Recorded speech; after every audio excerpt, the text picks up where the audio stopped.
Assalamualaikum warahmatullahi wabarakatuh. Kali ini kami akan membagikan ceramah Gus Baha yang berjudul Simak sampai selesai. Semoga video ceramah Gus Baha ini bermanfaat dan bisa menjadi asbab hidayah untuk orang lain dan dapat menjadikan kita semakin dekat kepada Allah Subhanahu wa Ta'ala. Amin. Judul hanya sekedar diambil dari petikan penjelasan yang tidak bisa mewakili keseluruhan video. Maka sebaiknya tontonlah video ini hingga usai dan mari pahami dengan seksama agar tidak terjadi kesalahpahaman. Semoga Allah berkenan menerima niat dan amal baik kita semua. Amin ya robbal alamin. Imam yang ngarang hikam itu punya resep supaya kamu seneng terus. Liyakil lama tafrahu bihi, mesti yakil lama tahzanu bihi.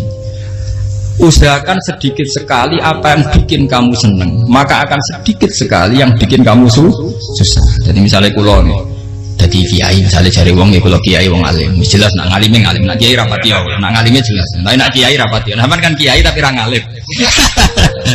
Nah kulo nak darah wong alim malah muni ya jelas. Nak kiai rapati, kok kalau rapati nurut, tapi aturan masyarakat rapati nurut. Nah sampean kiai tapi orang nopo ngalim.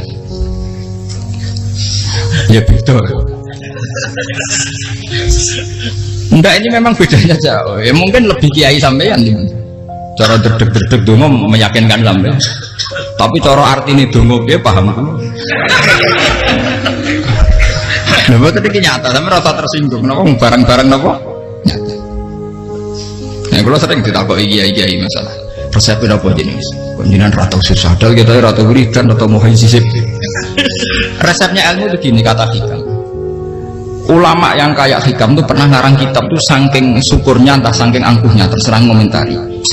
Kamu harus yakin bahwa di sisa hidup Anda itu tidak akan maksiat lagi. Sehingga kalau kamu ditegur maksiat, anggap saja akhiru maksiatin kudirat alaika. Anggap itu yang siapa yang menganggap mohal bahwa dia tidak akan dosa sampai mati, berarti menganggap Tuhan itu lemah. Karena cara berpikir kita kan bayangkan hidup itu 40 tahun lagi. Misalnya saya sekarang umur 40, bayang umur kadang 4 tahun meneh. Sampean misalnya umur selawe, bayang selawe tahun meneh. Sehingga menganggap dalam durasi selawe tahun kok orang maksiat kan mohal. Apalagi sampai sudah tahu maksiat itu bakat tempah. Ya maksiat ya kelas-kelasan, nak bikin pacaran. Nak wong iso mau mah yo nakal, nak sing setengah soleh ya berbau proposal ya sesuai kontaknya dhewe. Itu kan urusan masing-masing. ya itu kan urusan masing. Moe waki sabu ala wong ngono ora ono sing roh moe waki sabu. Ala.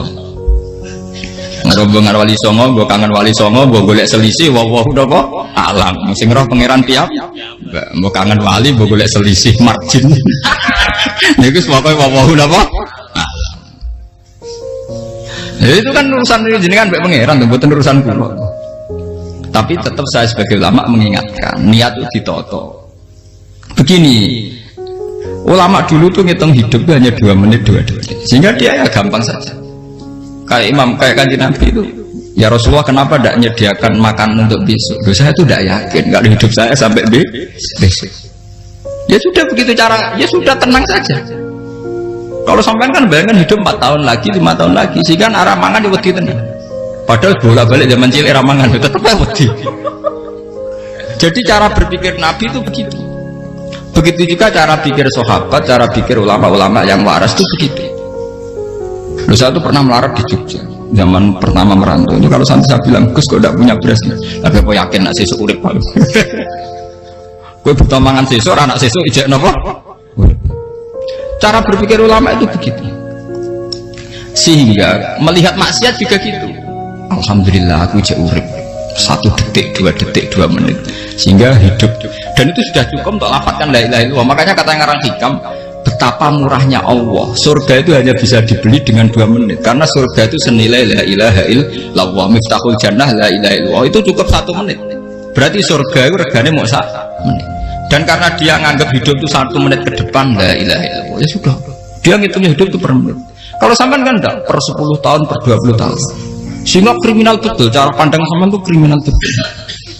Sehingga bang kudu di duwe, kudu di bojo, nak kiai kudu di pengaruh. Nah kalau saya enggak, saya meskipun tidak sehebat itu, tapi mewarisi keilmuan mereka. Jadi misalnya saya jadi ulama itu bayang loh, di santri musito Islam pokoknya ke Ahmadiyah ya gitu saja. Ya pokoknya sudah gitu. Orang bayang loh santri yang pimpinan takwa khusyuk salam tempel, demen gelo, demen apa? Lo tanyakan santri-santri saya itu mungkin belum pernah nyuri saya bikin kopi, bisa dihitung. Karena saya itu sederhana saja. Misalnya saya pergi dari Jogja ini yang nyata salah. Bayang no bujo gue semaca, gawe no kopi, buka no lawang malah kecewa. Seperti umumnya orang kan gitu. Semerantau aja itu bayang no bujo gue nyuambut, digawe no kopi, digodok no banyu hangat, teman. Bareng teko bujo no wangep, kukur-kukur. Karena tarifnya dia ideal, maka mudah kecewa kalau itu tidak terjadi. Nak kula boten sebayang napa Yogya ibu juku cek uta Islam. Nak salat di madhep bulan ya sudah gitu kan. Pakai standar-standar yang minimalis. Saya dari rumah bangun sampai ngaji ya, pokoknya ya melek ya sudah nak salat di madhep napa. Mulane sudah gitu sih. Andai kan saya pakai standar maksimal, maka akan mudah kecewa. Rasulullah juga begitu. Rasulullah itu ngadepi Sayyidah Aisyah, itu ya begitu ngadepi Hasan Husain. Sehingga tidak ada cerita Nabi mudah kecewa betul. Karena Nabi bayangkan anak istrinya itu ya minimalis sekali, urusan dunia maksudnya minimalis sekali. Misalnya Nabi pagi-pagi tanya, ya Aisyah apa ada sarapan? Tidak ya Rasulullah, ya idzan aslumu kan itu saya puasa. Kalau sampean usul-usul lah juga no kopi wedok opo, itu kan repot. Muni-muni itibak sunnah Rasul tapi tidak pernah sampean mendekati sunnah nopo Rasul. Sehingga ya tenang saja Nabi. Saya tuh alhamdulillah bisa niru dalam gitu-gitu tuh bisa niru. Makanya ini kiai muda paling enjoy. Banyak kiai-kiai sepuh itu kalau urusan gitu konsultasi mas. Gus saya bawa kain. Ini kalau ya era karena. Sehingga saya tidak pernah bayangkan opo tanggaku seneng aku atau orang ngaji aku kecil itu tidak pernah bayangkan. Sama itu kan makhluk tidak penting. Kecewa itu tidak benar. Saya itu orang alim ngerti ini warido kamat lubi ora warido kum. Yang tak boleh ridane pengiran ridane sing ngaji ridane konsumen. Itu apa makhluk tidak penting. Itu harus dilatih. Harus apa? Sehingga orang tuh kalau biasa sholat, maksudnya biasa ta'alluq bi Allah, mesti la'alla katardo, mesti gampang puas. Karena dia iktifa ngalap cukup bi Allah Subhanahu wa ta'ala. Saya sebagai manusia juga sering ditangisi istri. Misalnya saya sering ke Jogja sendirian. Nah ninggalan nopo, ninggalan ibu milih pengiran. Misalnya mati ninggalan, dia paling aku mau ngaku es nih suara. Paling mau nangis ke kegiatan. Bukan Pak. Ingin saya bahwa konstitusi ulama itu masih iktimat Allah. Kalau kita kan enggak. Cara berpikir kita ngaji itu ideal sing ono podium, sing ngaji kelaminan takwa kabeh, ketunan kaji kabeh, diluk kabeh. Kita akan pakai standar-standar yang dengan asumsi kita. Padahal Nabi zaman sugeng al iman hahuna wa yusiru ila qalbihi sadrihi salah. Iman itu urusan hati. Komitmen sampean bi Allah Subhanahu wa taala. Nah ini resepnya. Makanya kata hikam yakinlah mata frohubi, mesti yakinlah mata zanibi. Sedikitlah kamu gembira dengan satu hal, nanti akan sedikit kamu yang kecil. Artinya misalnya kata pulau sebagai ulama seneng pulau nu iman, ya nggak kayak orang awam. Ya sudah gitu. Jadi misalnya suatu saat pulau jatuh, yang ngaji saya gak seneng jadi kubeding, uang saya seneng pulau bubar kabeh. Pulau rasa susah, miskola darah benar. Kau saya ingin jenah orang seneng, ya tenang saja. Saya seneng ya makhluk orang jilat. Dan status mereka tetap layak dulu walayan. Ini harus dilatih. Sehingga Nabi itu ya meskipun beliau itu perang, sahabatnya meninggal, ya tenang saja. Nabi cara berpikir yang meninggal mereka mati syahid, yang masih hidup dianggap berpotensi melakukan kebaikan. Sama tak warai resep-resep dari Rasulullah SAW. Saya ini sebetulnya memaksa, menjelaskan ini maksa, karena saya inginnya jadi ulama yang kayak umumnya orang, tidak ideal amat. Tapi kan saya ditakdir ilmunya itu ideal, jadi terpaksa saya jelaskan. Tapi kalau perilaku saya tidak akan ideal. Soalnya ngawur, saatnya mari kufuri pengiran nganggur balik cerita. Ada seorang wali, karena dia wali itu doa di multazam, ya Allah saya ini minta satu hal. Karena dia wali maka tidak minta uang, tidak minta jabatan, minta engkau takdir saya tidak pernah maksiat. Itu kan bagus sekali, minta doa ditakdir gak maksiat kan ada. Dari pengiran wali Syafi'i. Fa'ena ada ghafur. Karena tau maksiat malah sifat ghafurku tak ada kok endi.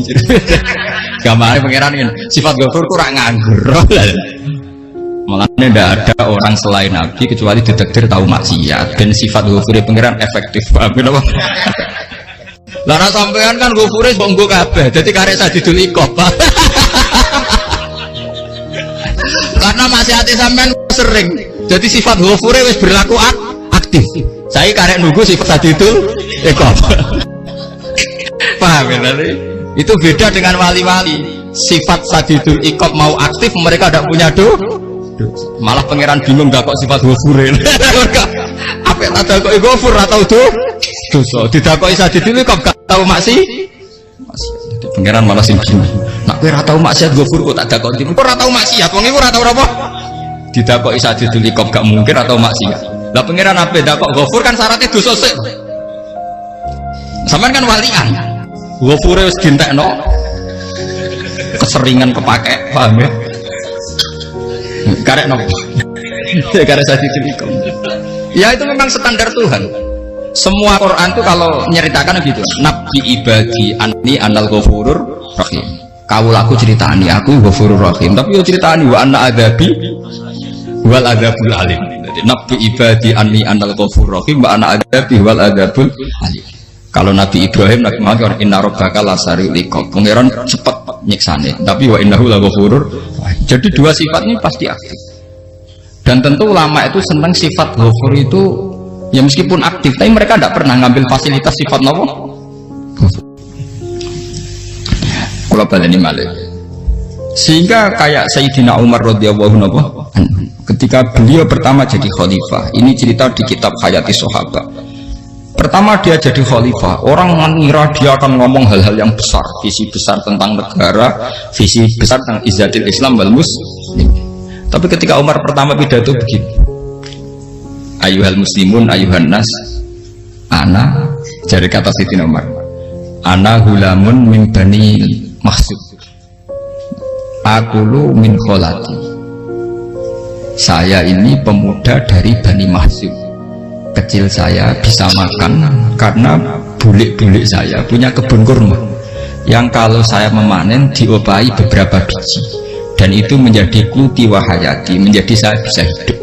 Wassalamualaikum warahmatullahi wabarakatuh. Orang itu penasaran semua. Orang jadi khalifah pertama dibendem jadi Amirul Mukminin, pidatonya ngenang masa kecilnya ra kelar mangan, kelare mangan mergo buruh bulike. Paham ya? Ngunduh kurma terus dikai tamarotin, beberapa kurma sing dadekno iso. Dan itu saya pakai sampai ketemu Allah Subhanahu wa taala, saya pakai. Misalnya sekarang saya mulia, misalnya kalau dibilang mulia, ya ono sing nyucuk, ono sing husnudzon, ono sing hormat, macam-macam sawangane. Itu bodoh sekali kalau saya menikmati itu, bodoh sekali. Paling banter nikmati dicucuk, dihormati itu apa? Tapi kalau nikmatnya bisa makan saat itu tuh nyawa. SBY jadi presiden prestasi, Gus Dur jadi presiden prestasi, tapi umpama presiden tetap mangan. Prestasi tertinggi ada bisa makan selisat dirumki gojo-gonyo. Makanya Umar mengingatkan, sebetulnya nikmat tertinggi saya itu tidak saat saya jadi khalifah, saat itu kok aku iso mangan, cara gak aku mati. Paham ya? Jadi itu luar biasa. Kita ini kan menjadi angkuh karena ngitung nikmat itu yang besar-besar, punya prestasi, punya. Kalau saya enggak ngitung nikmat itu kelar mangan gak mati, kan gampang. Sehingga saya tidak mudah kecewa karena tarifnya minimalis, gak gampang nopo. Jadi misalnya kalau kapan-kapan kok perlu, Gus ini Tuhan rasanya jangan ngeten-ngeten. Oh makhluk itu ya gak apa-apa.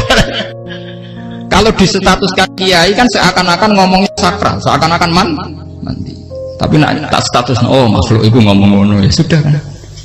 Menjadi kan sudah distatuskan sebagai apa? Makhluk. Tentu makhluk statusnya la yadurru wala yanfa. Di sini ini penting. Orang-orang ahli tauhid tentu tidak punya kesusahan. Innalladzina qalu rabbuna wa tsummas taqamu. Itu mesti tidak ada kesusahan sama sekali. Misalnya ulama-ulama dulu mau mati ya tenang saja. Mati kedua itu mati paling menantang ya, menyenangkan sekali. Karena mati yang seru itu mati zaman Al-Adam. Misalnya saya kelahiran tahun 70. Tahun 40-50 kan belum ada saya, itu mati yang sejati karena Al-Adam. Kenapa? Al-Adam tidak ada. Mati yang nanti itu mati yang petualangan karena saya mati setelah menyaksikan kekuasaan Allah, setelah husnudzon sama Allah, sehingga mati yang menuruti kerinduan akan ketemu sang kekasih. Makanya Jalaluddin Ar-Rumi ketika mau meninggal dan orang-orang muridnya nangis, dia marah-marah. Hei murid-muridku, betapa bodohnya engkau. Saat ini yang saya tunggu, saya sudah menyesal sampai Allah dat yang tak senang. Aku kecewa waktu makhluk-makhluk koyo kowe. Saiki wis wayahe aku goleki kholik dat tak senengi malah mbok tangi. Cuk bodone kowe. Saat-saat sing tenteni malah mbok tangis. Betapa aku lamanya menunggu kematian ini. Mergo hidup itu keterpisahanku mbek Allah, kemen ketemu kowe. Malane Jalaluddin Rumilah yang mengistilahkan mati itu malam pengantin. Makanya fal'an awanus tirok minkum wa awan wisol habibi.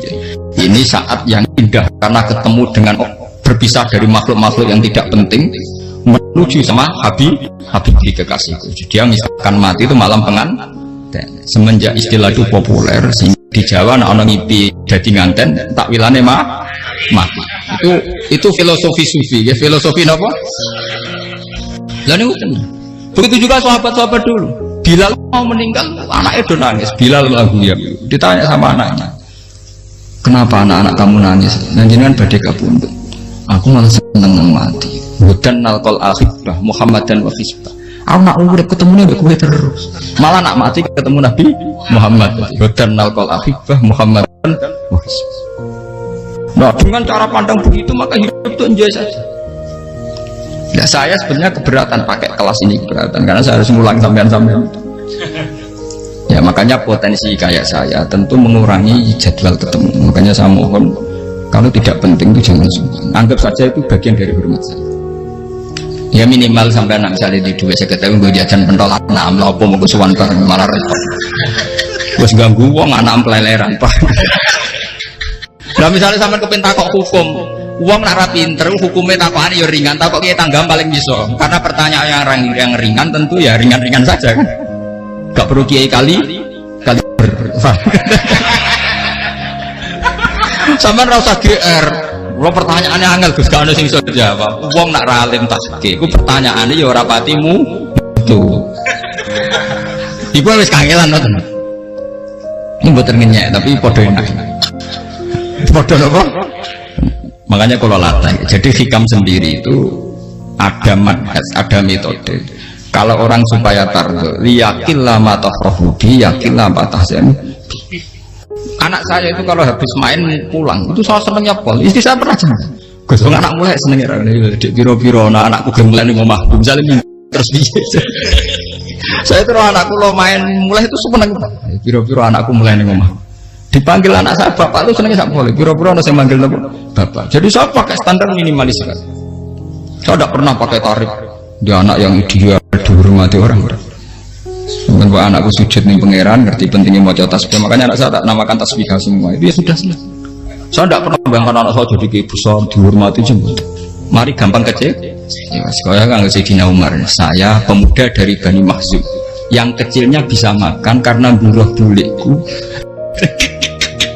Akal tuh tamarot. Wah itu saya baca tuh nangis. Betapa hebatnya Sayyidina Umar. Mengingatkan ulang bahwa nikmat tertinggi itu ya makan, karena makan kaitannya nyawa. Orang jadi bupati, enggak jadi bupati tetap makan. Jadi kalau ngantin saya tarifnya minimalis sekali. Oh, kalau orang sudah makan gitu lah Allah kata mudah sekali. Tapi kalau sampai tarifnya ideal harus di mobil kudu sangune akeh. Mosok gue mobil gak sangu akeh. Barang gue sangu akeh kudu gue penderek. Mosok kiri lu mau juga kok tanpa apa? Penderek. Nang penderek maju. Mosok ora kena dikeloli aja malah repot. Akhirnya gue wong ayu. Harus selingkuh dari sing we. Itu perkara meneh. Ngomong ruwet nuruti tahapan-tahapan duniawi makanya resep kalau ingin itu kan sholat, maksudnya sholat itu dihayati secara tauhid ya, dihayati secara tauhid. Misalnya inna sholati wa nusuki wa mahyaya wa mamati lillahi rabbil alamin. Itu akan pasti Allah kata pasti mudah melihat alam ini ridho. Ini satu sekelumit ya, di resep orang ulama yang saya meniru beberapa di kitab Hayati Sahabat, di kitab Hikam, dan meniru terutama semuanya sanad dari Rasulullah Shallallahu Alaihi Wasallam. Hanya suatu saat Nabi itu kagum. Abdullah bin Mas'ud itu jalan dan dikawal oleh beberapa malaikat. Terus Nabi itu heran. Ya kenapa kita tuh selalu mengawal kamu? Kata Abdullah bin Mas'ud, ya Rasulullah, inni la akhtu khutwatan illa wa azunnu alla akhtu wa ukhra wa ma akaltu luqmatan illa wa azunnu alla alqamu ukhra. Saya tuh tidak pernah melangkah kecuali saya tidak pernah yakin apa betul saya bisa melangkah lagi. Jadi perlangkahnya itu dia iktimat Allah. Dan saya tidak pernah mengunyah satu kunyahan kecuali saya tidak yakin apa betul saya bisa mengunyah lagi. Setiap kunyahnya tetap semuanya berada Bismillah. Semua itu atas nama pertolongan atas kata Rasulullah. Orang kakak andaikan saya ada nabi terakhir itu jadi nabi. Jadi kemana? Makanya dulu nabi itu sering ngendikan, andaikan orang-orang kayak gitu itu ada nubuah, tentu mereka punya derajat apa? Nubuah.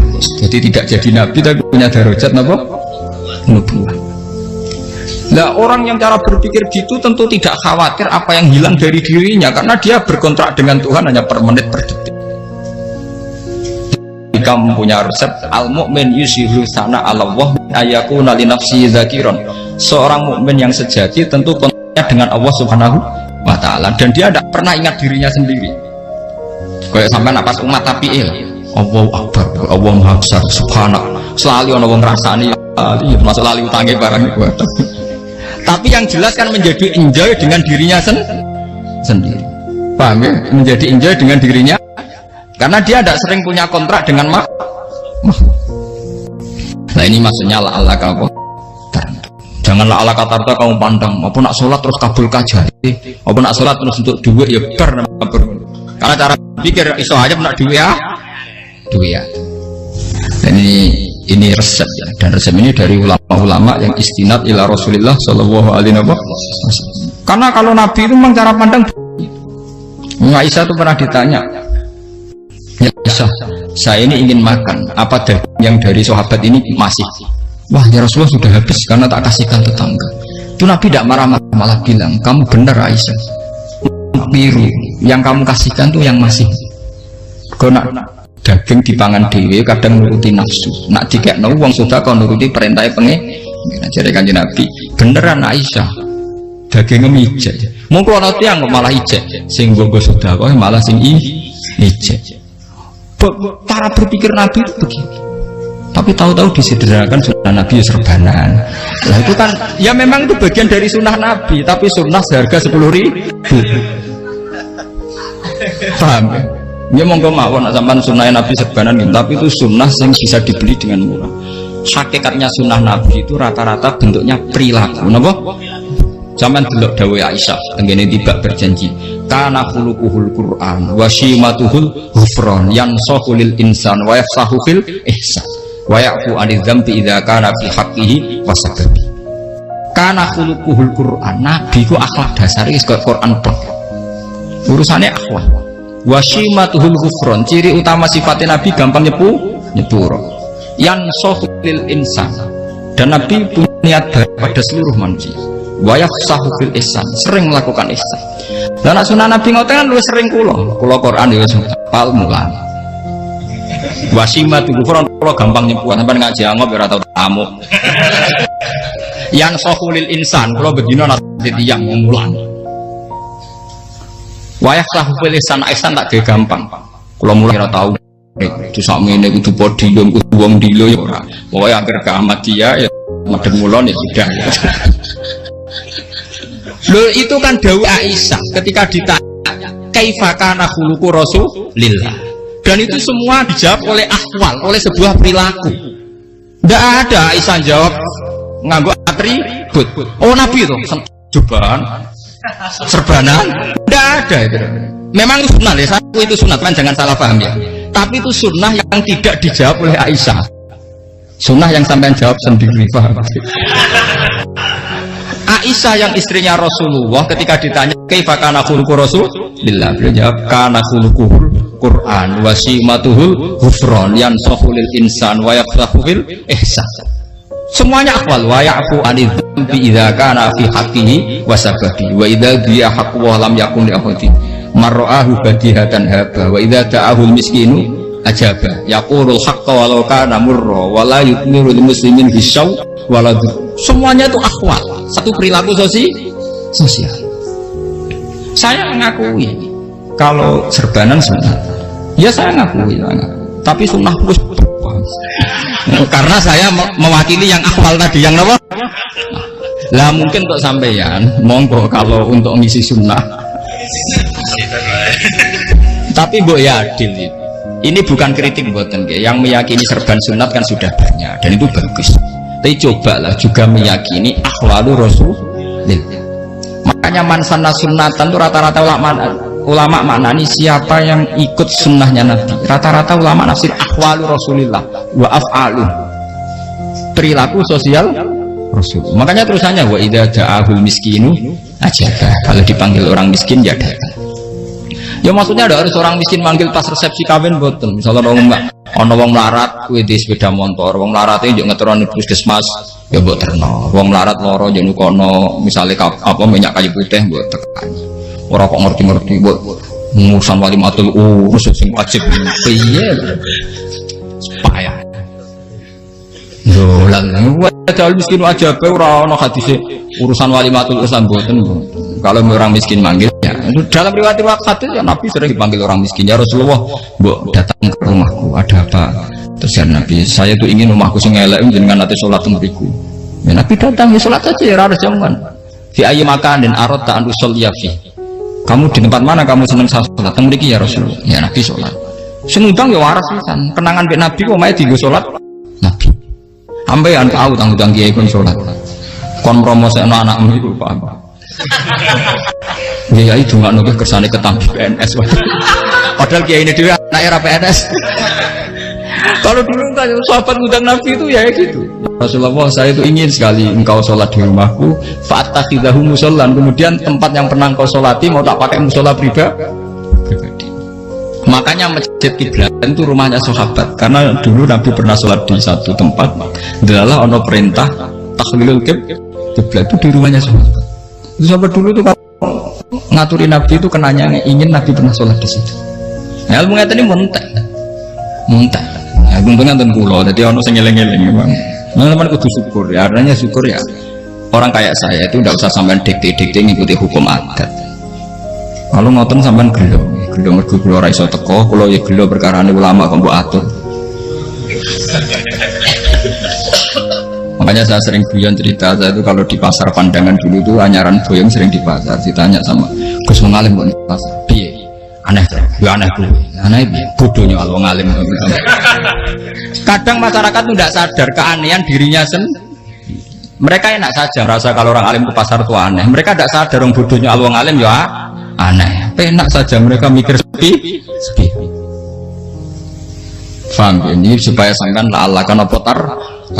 Makanya untuk Rasulullah, Nabi itu sering ngendikan ana tamu hormati. Tapi etika mertamu di Rasulullah itu walakin idza du'aitum. Mertamu Nabi itu ditimbali. Walakin idza du'itum du'iya mabni majhul. Ketika kamu ditimbali jadi ya ayyuhalladzina amanu la tadkhulu buyutan nabiyyi illa ayyudzana lakum. Jadi untuk sowan Nabi itu nunggu dipanggil. Meskipun sahabat tuh rindu Nabi, tidak berani sowan ke dalamnya Nabi. Kalau ingin ketemu Nabi di barno pas sholat jamaah, karena Nabi pasti keluar di mas. Andai kan Nabi lima tamu di rumah, ya sudah jadi Nabi. Sama nompo tamu.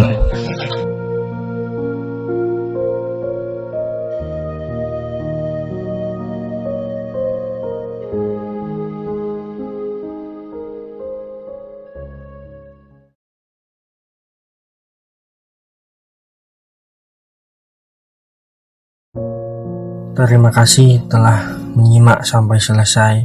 Semoga apapun yang telah kita dengar akan memberikan manfaat untuk diri kita semua. Marilah kita berdoa bersama. Bismillahirrahmanirrahim. Rabbi anzilni munzalan mubarakan wa anta khairul munzilin. Ya Allah, ya Tuhanku, tempatkanlah aku pada tempat yang diberkahi, dan Engkau adalah sebaik-baik pemberi tempat. Ya Allah, ini adalah kumpulan hamba-hambamu yang ikhlas hatinya, yang mencintaimu dan ingin membuktikan cintanya. Allahumma sholli ala Sayyidina Muhammad wa ala ali Sayyidina Muhammad. Ya Rasulullah, cintailah umatmu ini, berikanlah syafaatmu kepada kami, Antarkan kami menuju surga, surga yang di akhirat maupun surga yang di dunia ini, supaya tentram keluarganya dan diberikan kecukupan dalam kehidupan di dunia ini. Innama amru idza arada syai'an ayyakula lahu kun fayakun. Subhanalladzi biyadihi malakutu kulli syai'in wa ilaihi turja'un. Rabbana atina fid dunya hasanah wa fil akhirati hasanah wa qina adzabannar. Subhana rabbika rabbil izzati amma yasifun wa salamun alal mursalin walhamdulillahi rabbil alamin. Semoga cinta ini selalu terjaga dan iman yang terus terawat, husnuzon terus menerus pada apapun saja yang Allah kasih kepada kita. Amin amin ya rabbal alamin. Wassalamualaikum warahmatullahi wabarakatuh.